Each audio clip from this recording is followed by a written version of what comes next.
The views expressed on this podcast are those of the participants, not of Reuters News. Donald Trump's trade war has been struck down, only to come back more powerful than his foes could imagine. That at least is how the president has framed in the last few days the US Supreme Court's issued ruling that undoes a swathe of tariffs he has levied on trade partners around the globe. According to the nation's top judges, Trump overstepped his authority in unilaterally imposing tolls under emergency powers without congressional approval. In response, he has said he will impose new tolls without congressional approval and that they may be even higher than before. With $175 billion of revenue on the line and countries who labored to ink trade deals in waiting, what it all means is the focus of this week's Viewsroom. It's Amy. And it's Jonathan, and this is a Viewsroom, your weekly podcast from Breakingviews that dives into the knottiest topics in business, economics, and finance. And Amy, the trade war has been an extremely knotty issue ever since Donald Trump unveiled the Liberation Day tariffs in April last year, right? Although this particular development is interesting because it almost on the surface, if you don't look too hard, kind of felt like everything was reaching some sort of equilibrium. We had trade deals signed between the US and other nations. We had Donald Trump at least backing off occasionally on some of the big picture stuff, even if you did get ad hoc random threats kind of getting thrown in there. But it wasn't entirely all settled, right, even before this upset. That's true. I do think when you speak to companies, one thing that they did like was that there was certainty, that they had an idea as to what they could expect. They had already announced a number of companies, including Diageo's results are out today. We're recording on Wednesday. They're talking about the cost of these levies on their operating profit. So, yeah, I think that this now throws everything into, I guess, we don't even know what territory. I did think when he was talking about how, they'd be bigger and stronger, it kind of reminded me of, the Terminator, when there's that T-1000 gets shot down and then morphs back together. I sort of had that image in my head about him. But thankfully, we have two expert guests with us today. So we have Gabriel Rubin, who has been watching this very, very closely and writing quite a lot on it for us at Breakingviews, who's based in Washington. And we have Peter Tal Larsen, who is the global editor of Breakingviews, who has definitely been looking at tariffs from the very beginning. So Peter, Gabe, you are very welcome. Thanks for having us. Thanks, guys. Good to be here. So, Gabe, I think it's probably best to start out. We're as we said, a few days past the announcement from the Supreme Court. What do we think in terms of the sort of future of this and how disruptive this will be to Donald Trump's agenda? Well, so it's already showing that it is not all that disruptive in the sense that he can sort of unilaterally impose new tariffs under different authority up to 15% for 150 days. He's already gone ahead and done this. This relies on a different law altogether than the so-called IEEPA, or the emergency economic law that he attempted to use the first time. But basically, roughly 50% of his entire trade agenda was disrupted, measured in terms of the overall revenue that comes from each set of tariffs. And he quickly moved to replace that. And the question and the ball really is now in Congress's courts, because after 150 days, which will be sometime in late July, I believe July 24th, they will have to decide whether these tariffs continue or whether they say, finally, no, trade authority is within Congress's purview, not just the president. And we are reasserting that authority and saying, no, this trade war has gone on too long and isn't serving the purposes of the American economy or our trade allies, and they would put a stop to it. So the ball is in their courts coming up in July. Yeah, it's interesting you say that, right? Because we just saw Donald Trump give his annual State of the Union address to Congress last night. Again, we're recording on Wednesday, and he did not seem like he was particularly minded to wait around for Congress or for essentially any check on his power. The message was, I can do whatever I want. Anybody who thinks that this is an opening to step into the breach and undo the trade deals that I've negotiated with other countries will simply earn greater blowback once I figure out, whatever new thing I can do to do an end run on that. I'm kind of curious, first, Gabe, kind of how that fits into the picture of congressional checks on this, and then Peter, I'm curious as to, I guess, what your thoughts are on the views from capitals around the world as they kind of digest this. Yeah, I think Trump is sort of willing this to happen, that he thinks he has these trade authorities, but and he hasn't been struck down previously. But this type of pushback is new from both the Supreme Court in terms of striking down one of his top priorities, which they have not been willing to do, and in fact have expanded his authorities and power. But Congress also has started to very slowly wake up, and we've seen in recent weeks votes in both the House and the Senate on different tariff packages on different countries, Canada, Brazil, as well as the global tariffs, and as well as Mexico. So you really do start to sort of see the ball rolling in terms of members of Congress who have businesses in their districts or simply oppose, a non-free trade agenda. And, they see their own careers. Ambition is very important in politics, right? They see their careers as on the line. They don't want to get voted out in the midterm elections coming up in November. And they see a political world beyond Donald Trump. And so if they start resisting more and actually knocking down more of the trade war, we'll be in different territory than Trump has previously experienced, with his own party. Yeah, and this is, I think that's also for Jonathan, you mentioned the other capitals. For the purposes of London, Brussels, Tokyo, the sort of the blocks that signed deals with Trump, not traditional trade deals, but had some sort of agreement with Trump.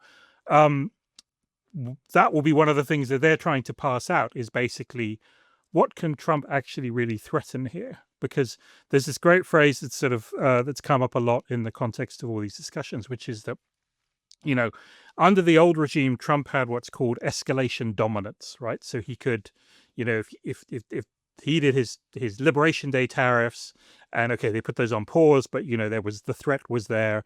And then with China, they retaliated, and then he escalated, and then they escalated, and then eventually the tariffs went to like 150% or something, and then came back down again. So the question here really is, beyond that 150-day period that Gabe talked about, is what happens after that?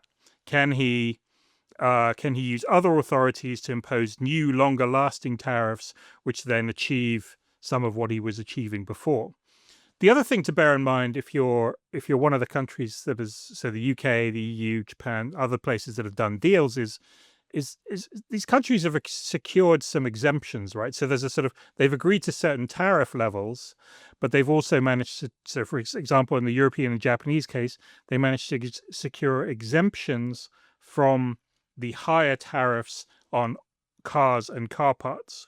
So that's quite important for the EU and for Japan in terms of exporting to the US.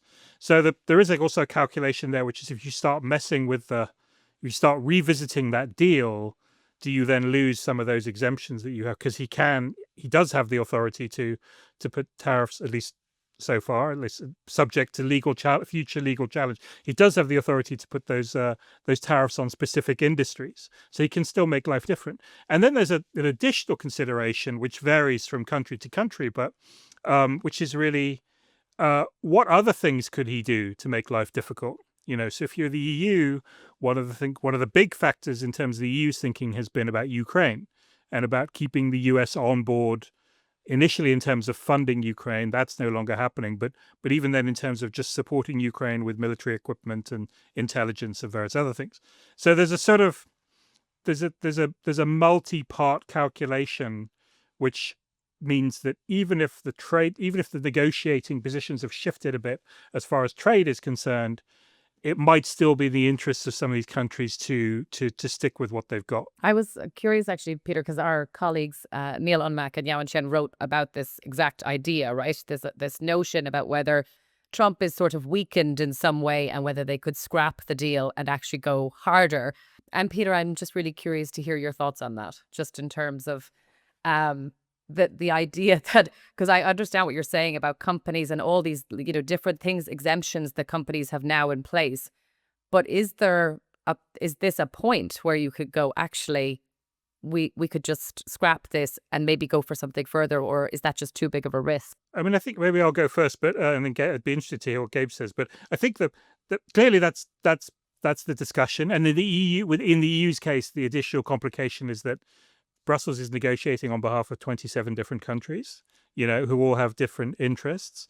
And one of the things that hasn't happened yet, to the surprise of some trade experts, is that Trump has not yet followed through on threats to put different tariffs on different European countries, because he could very easily, and he did this you remember in January, in the context of all the Greenland stuff, he threatened specific European countries with additional tariffs, but not all European countries. And that could make life really complicated for the EU if he'd started doing that. But that hasn't really happened yet. And so that's another thing the EU has to bear in mind, is sort of, can they continue to sort of keep everybody together and negotiate as a bloc, particularly when you have the Germans worry about cars, the Irish are worried about their pharmaceutical industry, there are different, the Danish are worried about Greenland. There's different interests in this, and you have to try and sort of keep it together. So I don't think we know for sure yet whether the EU will decide to sort of try and recut that deal or change some bits of it. But they have to consider more than just what Trump can do on tariffs.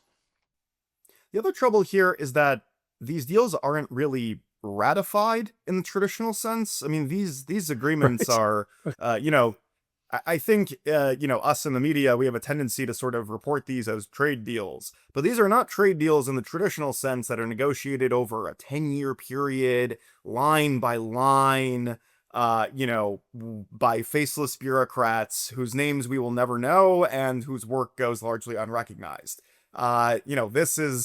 This is Trump on the phone with, Keir Starmer in the Oval Office, for 5 minutes and then bringing the cameras in. So that is a very different type of negotiating. And that presents obviously some major issues for, the companies that really do have to worry about the line by line, the individual items, the individual commodities, and how much each of these things costs. And that just create. So I think the notion that the Trump administration knows what they're doing in every single decision, and that there's, the right hand knows what the left hand is doing within the administration, and that there's a sequence here, I think has been proven false by experience, which is that they have had to pull back repeatedly. They have had to put pauses in. The rosiest predictions of, 90 deals in 90 days obviously did not happen. Sometimes they even put out a press release that doesn't even have the right tariff rates at first, and they need to correct that. So I think the notion that they certainly retain leverage. It's the largest economy in the world. It can still cause problems. Trump's ability to sort of just willy-nilly announce a new tariff rate on a country for a particular issue, whether it's Greenland or something else, is sort of terrifying to other governments, but it does not necessarily suggest a coherent strategy on the part of the Trump administration. Right. And speaking of that incoherence, and I guess right hands being astray from left hands, I keep thinking back to the domestic situation as much as the international one, right? Because you had, for instance, so take Ford Motor, gigantic employer, union employer in one of the most politically salient states for any presidential election. And they ended up getting wrong-footed because it turned out like, oh, at first you thought you were okay because you were going to get like refunds or exemptions on some tariffs that were being put on kind of like car imports, exports to Mexico and whatnot. And then it turns out, oops, no, that actually wasn't retroactive from the date that you thought it was. And then you end up kind of slightly missing your guidance or whatever. Like these are really big, important companies that pitch their corner in Washington really, really intensely, and also have a lot of employees who are extremely politically engaged and powerful voters and organizers. And it just seems to me that like domestically, this question really isn't as sorted as we think, because there's this question of just like authority or what have you, but it seems like the basic political legitimacy of the whole project is still up in the air, right? Which I think you've written about a little, Gabe. But obviously, like you said, we have elections coming down the pike that are going to test that, right? Yeah, so I mean, there are a lot of ways for Democrats specifically to sort of push, let's take the refund issue, for example. They can push in Congress for votes demanding, they can say there's one bill floated by Senator Elizabeth Ward of Massachusetts. She wants there to be a 90-day deadline on getting these refunds out to companies and consumers who have already paid to import goods. So that is a way, and these companies are already suing. I mean, there's thousands of companies that have sort of signed up for the process to get a refund for the tariffs they've paid. So those companies are big and small and based in every district throughout the country, and they can pose some real political problems for Republicans if they choose to do so. And sort of seems like they are choosing to do so. How much do they need the money, Gabe? I mean, I think the number is 175 billion, right, which has been collected under these emergency powers, which now, in theory at least, has to be repaid. Is there a sense here that the administration needs to find other tariffs to raise money to sort of plug that hole? Well, it sort of depends how much they care about deficit reduction and the long-term U.S. debt trajectory. Many of their actions have not suggested they care much about, whether U.S. treasuries can be sold based on their sort of behavior towards the bond market and behavior towards central bank independence. But in terms of the overall, transforming the U.S. revenue system, I mean, you had the president at the State of the Union address on Tuesday still talking about, his dream of replacing income taxes with tariffs. So they have not let this dream go, even if it's completely, frankly, ahistorical. I mean, it doesn't make sense in the global economy of 2026. But they still really are pushing for this, and the revenue piece for the budget. I mean, the U.S. budget deficit continues to be well over $1 trillion, and debt continues to grow, and without this revenue, they're cutting a lot of taxes. So it's a question of whether they want to raise revenue at some point for the things that they need to pay for. So, yeah. And so, I mean, I guess this is sort of interesting. I mean, it seems to me that the one you mentioned that what Trump is saying in the State of the Union, but it feels to me like one takeaway, that one thing we can say with a fair amount of certainty after, whatever it is, 4 or 5 days after the Supreme Court announcement, is that actually what Trump says is no longer quite as much what actually happens. And there was already a disconnect, right? And he would announce tariffs related to Greenland, and then like nothing would happen, or he'd threaten people who were dealing with Iran and stuff, and then nothing would happen. But now, because these emergency powers have been sort of reined in, we're seeing like there's a disconnect even between stuff that he thinks he can do. So they announced on the Friday after the Supreme Court ruling, they said, okay, 10% tariff for 150 days. On Saturday, he then puts out a post on social media saying, oh, actually it's 15%.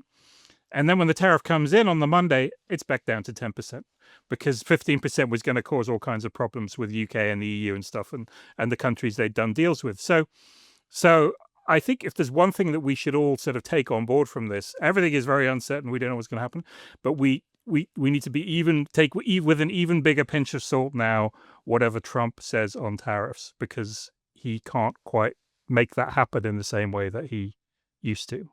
It's sort of a subtle shift. It goes from, can he do that, to, I think he probably can't do that. But I sort of wonder, is there a more positive way to think about this? As in, the Supreme Court has reined in Donald Trump. The concern was that Trump was just going to be able to do whatever he wanted, and that there really wasn't a check, and that the courts were being stuffed with people who were on his side, and that was problematic. And to see this, his flagship, economic policy sort of dismantled, at least temporarily anyway, I think maybe if you're a U.S. investor, or you're thinking about the U.S. more generally, this could be quite a positive, right? As in that this Trump situation is temporary at least. Yes, but I mean, Trump very clearly he loves tariffs. He's always loved tariffs. It's always been very clear.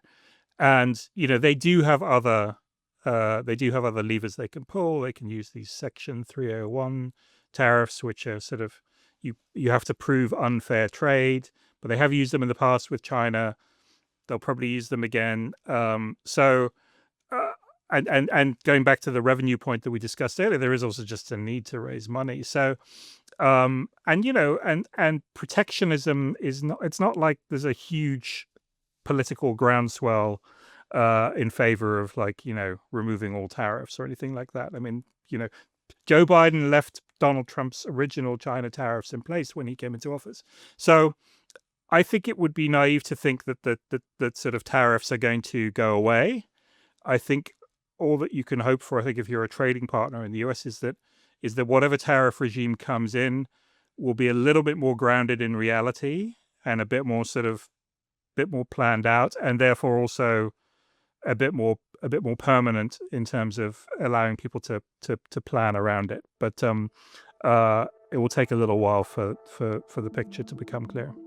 And on that note, I think that's as good a place as any to wrap it up. Peter, Gabe, thank you so much for joining us on the Viewsroom. Good to be here. Thanks, guys. Thanks for tuning in. This podcast was produced by Cheryl Pena in New York and Gregory Garner in Toronto. You can listen to a new episode of the Viewsroom every Thursday on the Reuters app or your favorite platform.